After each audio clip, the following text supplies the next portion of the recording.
Well, thank you so much for joining me today. I'm Tracy Evelyn and I can't wait to get started. So today we're going to tie-dye a t-shirt at home.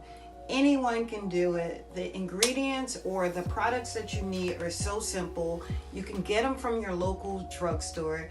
Let's get ready. We're going to transform your old t-shirt. You can take any shirt, a t-shirt, a sweatshirt, a long sleeve top. We're going to take your old shirt and we're going to transform it into something new.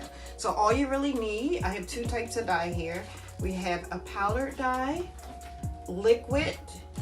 You need a cup of water. You need a couple of squirt bottles to put your dye in and some water. Oh, and we don't want to forget your gloves and rubber band. Okay, so we've made our dye. What we're going to do next is we're actually going to take our fabric and we're going to roll it. We're going to roll it. I'm going to tie the rubber bands around it so that we can put the color exactly where we want it. And we're going to use the rubber bands as our guidelines. Okay, let's get started.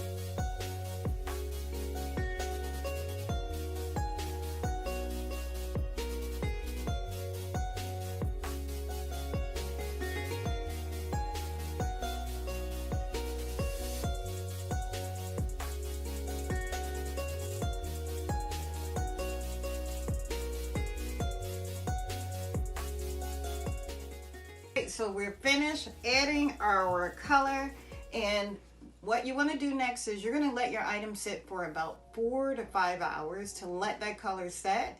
After, what you want to do is take your shirt or your merchandise and you want to rinse it really well before putting it in a washer.